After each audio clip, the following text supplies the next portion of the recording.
Hello, friends. Happy Monday. So today we have chapter 9 of Pirates Don't Wear Pink Sunglasses in the Adventures of the Bailey School Kids series. But as you know by now, we're going to get our brains ready to learn and listen and then hopefully answer those questions that I ask you about the chapter. So if you are new here at Kids on Course, we say a motto to get us ready for Learning Lab, and all you have to do is repeat back what I say. So you can either do this quietly in your mind, or if you're allowed to, you can yell it out loud. So here we go. I am smart. I believe in myself. I am a great kid. I have courage. I deserve to learn. Today is going to be awesome. Alrighty, so before we get started, we are going to go over our questions from chapter 8, and then we will go ahead and read chapter 9. So our questions from Friday were, number 1, who were Howie and Eddie running from? And they were running because they thought that they had heard Captain Teach coming to the boys' cabin. Question 2, where do they think the treasure is buried? They believe that the treasure is buried on an island at the camp near the willow trees. So, and why they think it's buried there, which was our last question, they think it's buried there because on the map, the willow trees were there, and there was a marking on one of the trees that they didn't notice at first, but as they looked closer, it was there, and it wasn't just an accident. It looked like it had purposely been marked by Molly the Red so that she could lead Blackbeard there eventually. We have 2 questions to start us off in chapter 9, and those questions are, number 1, who followed the Bailey School Kids to the island? And number 2, who was hiding in the trees at the island? So now that we have those, we're going to go ahead and get started. Captain Teach and Coach Ellison kept the kids so busy. Eddie didn't have a chance to put his plan into action. Every morning for 3 days, the kids practiced rowing. In the afternoon, Coach Ellison took them on a hike, and then in the evening, they'd practice rowing again or have a nature lesson. On the 4th day, Eddie decided it was time to try his plan. Eddie, Melody, Liza, and Howie hid under the dock until all their friends had rowed away from the shore. Captain Teach stood on the dock, shouting directions. "Heave to, Bailey boaters! You'll be needing your muscles today! Faster, faster!" Long-tongued Jack flew from a nearby tree and perched on Teach's shoulder. Teach straightened the pink sunglasses on his nose and looked into the shadows of the dock. The 4 hiding kids shrunk further into the shadows. Finally, Teach reached up, smoothed Jack's feathers, and whispered something to the bird.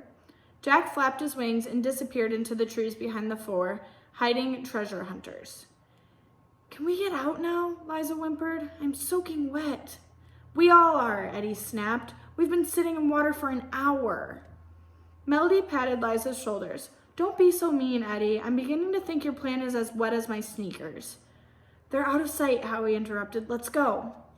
The kids climbed onto the dock and squeezed water out of their clothes. Eddie left a trail of wet splotches as he jogged to the boat. "Are you sure this is a good idea?" Melody asked. "You want to get that island and look for the treasure, don't you?" Eddie asked. "But what if we capsize the boat?" Liza cried. "We'll drown." Howie shook his head. "We won't as long as we remember everything Teach told us about rowing and we wear life jackets. Besides, Eddie's right. This is our only chance." "While Teach is busy with the other kids," Melody agreed. Carefully, the 4 friends climbed in the boat and strapped on the faded orange life jackets. Howie untied the thick knot that held the boat to the dock, and they each grabbed a set of oars. Without a word, they dipped them into the water. The boat silently slid away from the dock. They were halfway to the small island when a shadow drifted over the boat. Eddie looked up just in time to see the green feathers diving for his head. "It's that bird!" he screamed and swatted at Jack with an oar, splashing water all over everyone. "Stop that," Liza yelled. "You're getting me wet again." "Tell that bird to stop," Eddie told her. Long-tongued Jack landed on Eddie's head. "Bird brain, bird brain." "I'm going to pluck that bird bald." Eddie slapped at the bird, but Jack flapped away and Eddie ended up hitting himself on the head. "I hope you knocked some sense into yourself," Melody giggled. "It's not funny," Eddie snapped, "but at least I scared that bag of feathers away." Liza nodded as they reached the shores of the little island. "Maybe he'll leave us alone now." "These trees aren't little like the ones on the map," Eddie complained, looking at the huge towering willows as they pulled the boat onto the island. And we have a quick picture here.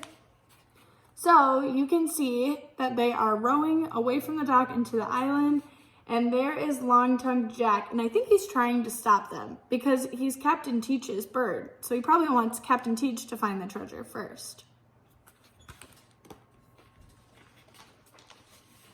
"Of course not," Melody told him. "Molly the Red made the map over 200 years ago. The trees were bound to grow a little since then." "Look for a tree with something written on it," Liza suggested, "like on the map." "This is a wild goose chase," Eddie muttered. "Blackbeard probably found the treasure and spent it a long time ago." "I don't think so," Howie said. "Teach said that Molly's ship sank in 1718. That's the same year Blackbeard died. I bet Molly didn't even know he was dead when she wrote the note." "Oh, how sad," Liza said. "But it means the treasure is still here," Melody reminded them. "So start looking." Eddie held up the map and pointed. "The trees should be over there if this map isn't a fake." The kids studied every tree, looking for some clue. All they found was smooth bark and lots of mosquitoes. "I feel like a beaver who can't make up his mind," Eddie complained. "It's hopeless," Liza agreed, looking at the dozens of trees ahead of them. "I think this is it," Melody called. "It looks like something is carved on the tree trunk." Her friends ran over to see. "Oh my gosh," Liza yelled. "Molly was really here. This is where she left her treasure." Just then, a willow tree exploded in a flurry of leaves as Mr. Jenkins pushed through the branches. His beard was full of twigs and leaves, and he looked at them with his red eyes. "There you are," Mr. Jenkins growled. "I've been following your trail all morning. Why didn't you stay with the others?" And we have another picture. You can see the kids, they're looking at the tree, and it does look like it has writing on it. So it says MR2, maybe R or B. You can't quite make it out. And then you see Mr. Jenkins coming through the branches of the willow tree. It looks pretty mad. "We just wanted to see what this island was like," Eddie told him. Mr. Jenkins looked around and spotted the carvings on the willow tree. He traced over them with his huge, hairy hand. "We didn't do that," Liza blurted. "Honest."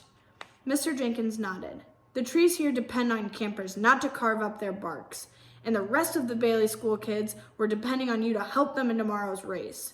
They're out there practicing right now. I better see you rowing like you've never rowed before." The four friends scrambled down the path and leaped into their boat. They were in such a hurry, none of them noticed a bird flapping down the river toward a distant boat.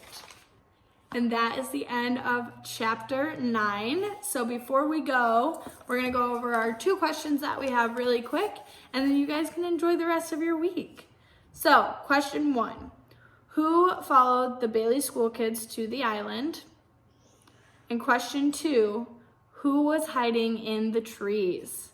Now, before you go, I have an announcement. So for Friday, you guys can dress up in your favorite sports team, shirt, jersey, outfit, pajamas, whatever it is, but our theme for Friday is sports. So I am a huge Chicago Cubs fan because I grew up near Chicago, which means I will obviously be wearing my Cubs jersey, but you guys can wear whatever sports team you would like, and I hope that your parents can send some pictures to my email and that I can see all of your happy faces dressed up in your sportswear. Enjoy your week, guys. I will see you on Friday. Bye.